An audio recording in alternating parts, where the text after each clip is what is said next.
A'udzubillahi minasyaitonirrajim. Bismillahirrahmanirrahim. Alhamdulillahi rabbil alamin. Wassalatu wassalamu ala asrafil anbiya'i wal mursalin wa ala alihi wa sahbihi ajmain. Amma ba'd. Assalamualaikum warahmatullahi wabarakatuh. Alhamdulillah, matagal tayong hindi nagkita. 1 month. Sinabi ko kay Sheikh, itong mentor ko sa, alam mo na, na magtagalog ako kahit Tagalog ng basak, at least naiintindihan din kasi ang daming nanonood ngayon. So namimiss ko talaga itong area kung saan ang mga malaika nandito. Nung nasa Saudi Arabia ako, always na nagmomonitor ako. Doon ko nalaman yung mga OFW na gumigising ng 4 o'clock. Dahil lang dito, kasi ang Fajr doon 6 o'clock. Ang Adhan 5:40. So, gumigising sila para lang madagdagan yung kanilang kaalaman sa Islam. So, bago yon, mayroong mga kasi yung mag-Hajj, mag-Umrah, maraming nagsaservice sa kanila. Meron doong 2, yung brad ko na si Armain Dimarin, yung ito kapatid niya yung sa CRMC hospital, na siyang nagatid sa akin sa airport, nag-ano ng kwan si yung brad ko na suweng. Alhamdulillah, balasang kanukarnan. Kasi yan ang gusto nila, makaserve sila sa bisita ng Allah subhanahu wa ta'ala.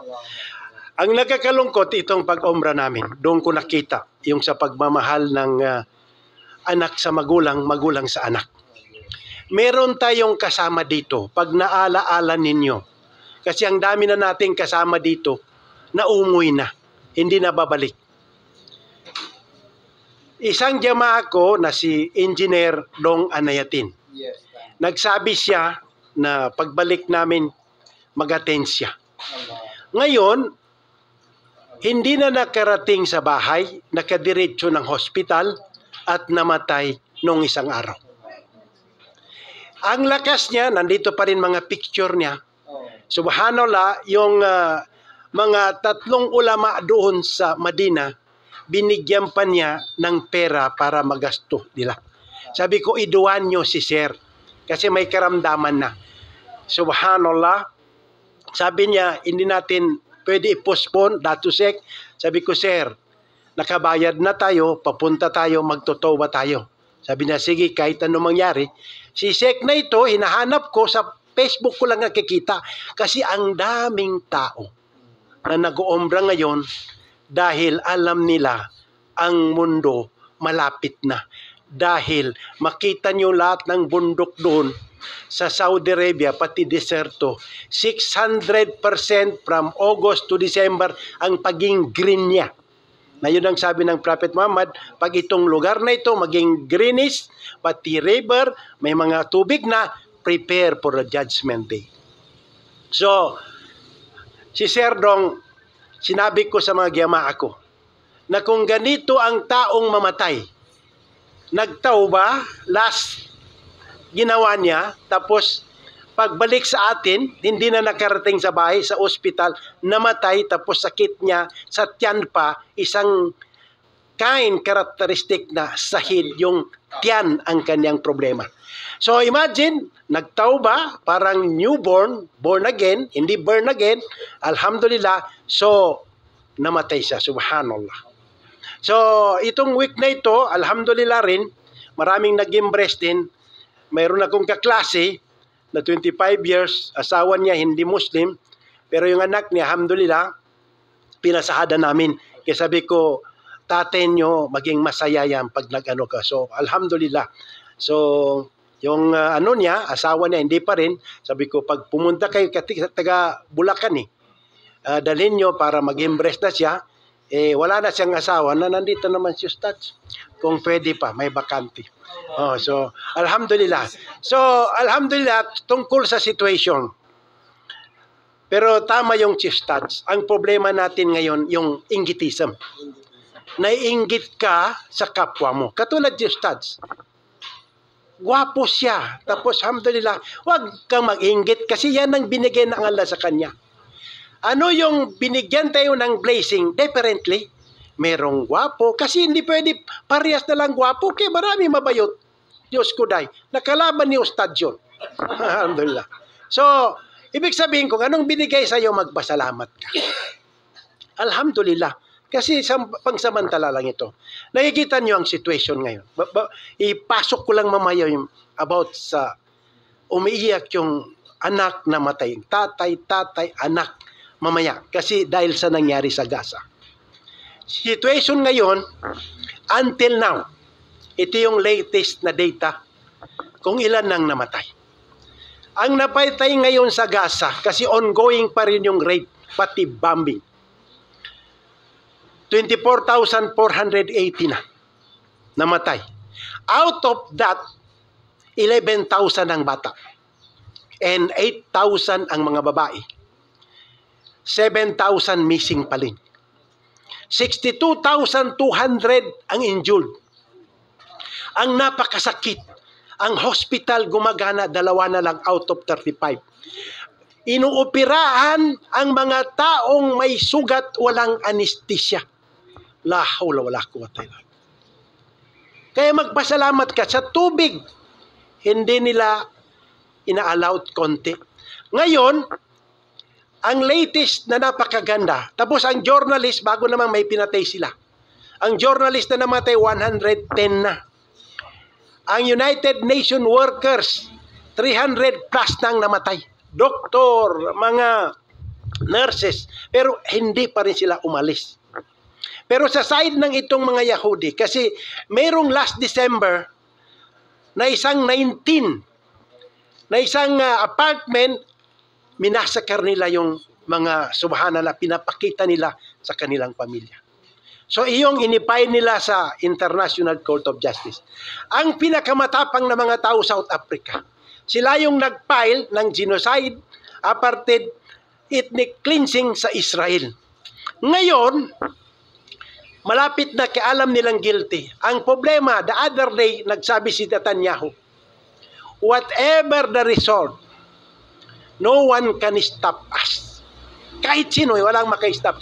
We do not believe. Ibig sabihin, in jeopardy ang United Nations. Nagsalita ngayon ang ambassador ng Russia na sabi na United Nations, pati United Kingdom, they are above the law kasi binumba nila ang Yemeni. Ngayon, more than 1 million ang Sanaa na nagprotest ng mga tao kasi binumba niya dahil diyan sa Red Sea na lahat yung mga barko hindi makadaan. Ngayon, ang tension napaka, pero ang Yemeni, subhanallah, malakas. Nakadagdag ba itong Pakistan pati Iran na nagbatuan ng missile? Pero alhamdulillah, itong umaga na ito, nung minonitor ko, yung mga ambassador niya okay na. Doon sa Balochistan na sinasabi may terrorist, yung ano namin. Kasi itong Pakistan may nuclear weapon. Itong Iran, hindi lang sila nagsasalita. Kaya sinabi ng expert, kahit Pakistan lang ang lumaban sa Israel, talo. Kasi may nuclear weapon sila. Pero alhamdulillah, okay naman. Kasi lahat ng area na may Afghanistan, Pakistan, Uzbekistan, Balochistan, sa kita libutan, pero wala na ito naman. So, alhamdulillah, at least ngayon, tapat dalyasik. Mashallah. So, pati ang latest dito sa atin sa Asia, kahapon yata, ang North Korea, nagpabutok sila ng underground nuclear weapon daw. So, alhamdulillah, kasi nag-exercise yung Japan, US, pati Japan. Nasabi niya, sige, tingnan natin anong mangyari. So, magulo talaga ang buong mundo. Pero in spite na ito, ang dami nang nag-i-embrace. Sabi nila, convert? No, rebirth kasi dati naman sila mga Muslim. Bumabalik lang. Sa Saudi Arabia, from 2019 to 2023, 160,000 ang nag-rebirth na mga ibang foreigner sa Saudi Arabia. At that one, nagdadawa sila sa mga pamilya nila. Alhamdulillah. So ito lang ang nakakalungkot. Subhanallah. Itong nangyari sa atin na ito. Kaya sinabi ng Prophet Muhammad sallallahu alaihi wasallam, talabul ilmu paridatan kulli muslimun. Obligatory sa mga Muslim babae at lalaki na mag-aral ng Islam para malaman nila yung kanilang religion. Alam natin na itong religion natin, merong talata sa Baina Pirka, 73 denomination. Sabi ng prophet, kulliha pinnar, ila wahida. Isa lang, kaya mag-ingat. Alamin nyo, kaya alhamdulillah kaming mga nandito sa harapan. Kasi alam namin na yung mga anak natin sila ang magdudua sa atin na namatay.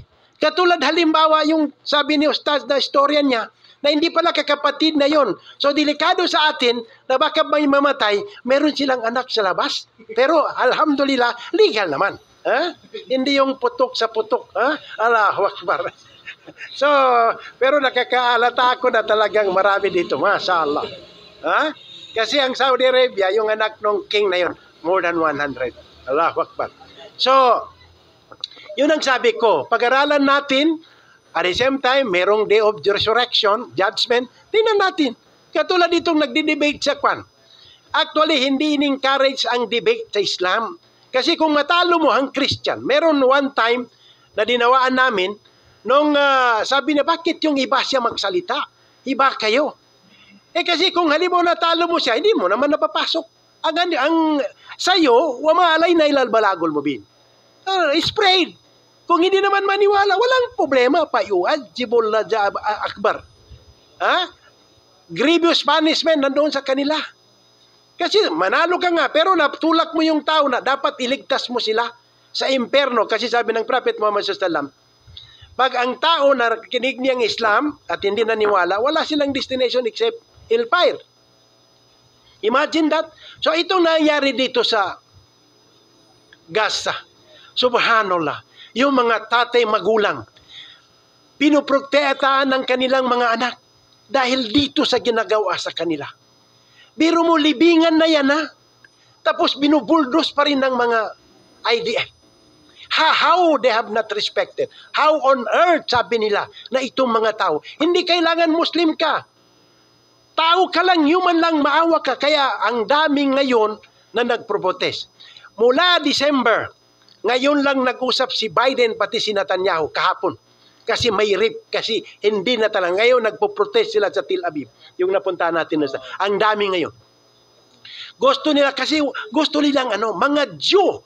Yung mga Judaism ang religion. Kasi ito, nationalistic ito. Itong nila.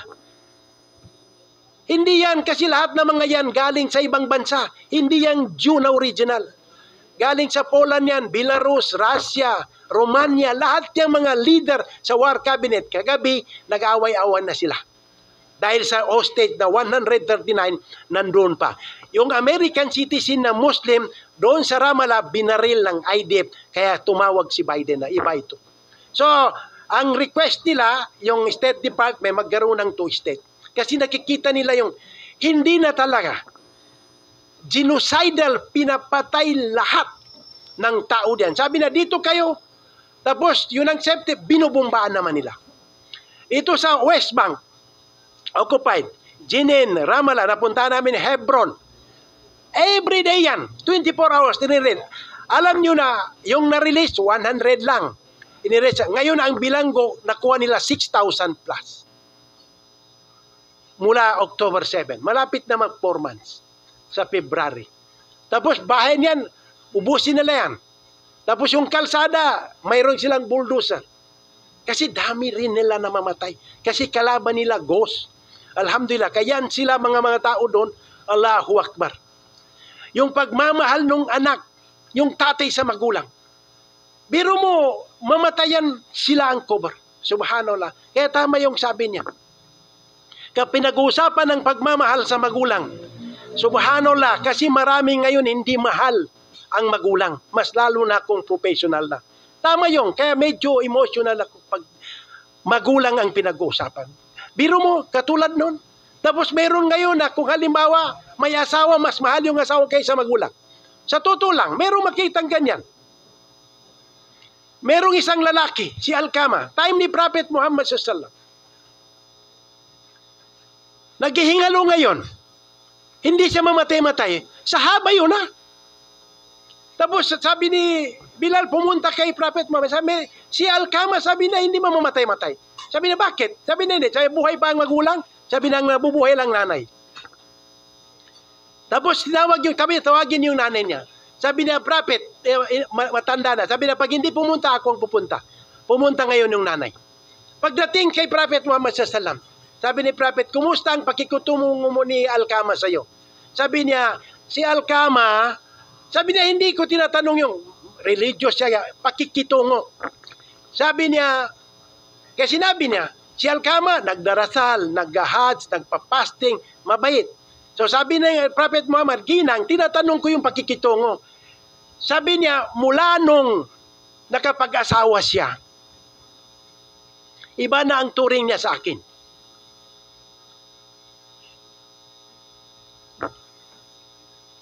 Konti lang hiningi ko sa kanya, hindi na may bigay.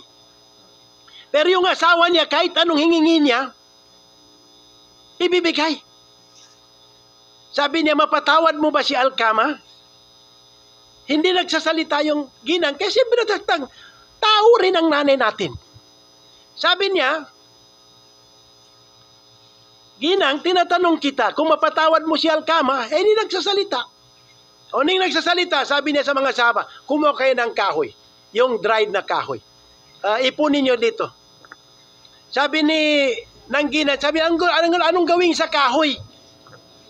Sabi niya, susunugin si Alkama sa harapan mo dahil susunugin din yan doon sa kabilang buhay para makita mo na. Yung nanay, dahil sa pagmamahal niya sa anak. Sabi niya, kung ganyan, sabi niya, nasusunugin yung pinakamamahal kong anak. Sabi ng prophet, ano, mapatawad mo na? Sabi niya, bantay kayo at mga angel na pinapatawad ko na itong anak ko. Sabi ni Prophet Muhammad SAW, balikan niyo si Alkama. Nung binalikan si Alkama, pinasabi ng La ilaha illallah, kasi tandaan ninyo. Sabi ng Prophet Muhammad SAW, man kana akhiru kalami la ilaha illallah dakalal jannah. Pag ang huling masabi mo ay la ilaha illallah, makapasok ka ng paraiso. Pero maraming tao, kailangan pa bang i-memorize yan? Napakadali. Baka pag sabi sa'yo ng sabihin mong la ilaha, baka masabi la Lady Gaga. Ha? Tandaan niyo, hindi basta-basta yan. So nung sinabi kay Alkama, yung goal, la ilaha illallah. Ngayon, namatay si Alkama, pagpatawad ng kanyang nanay. Imagine how ang nanay sa anak, kahit anong ginawa, mapatawad niya. Pero tayo, kaunti lang, idua mo bang magulang mo na, subhanallah, sana mamatay ka na? La hawla wala quwwata illa billah. Yan ang punishment ng Allah na hindi niya dinidili. Kung masama ka sa iyong magulang, dito pa saan mo na makuha mo. One more! May lalaki na nag-complain kay Prophet Muhammad sallallahu. Sabi niya, ang tatay ko, kinukuha niya yung ganito-ganito. Tinawag yung tatay.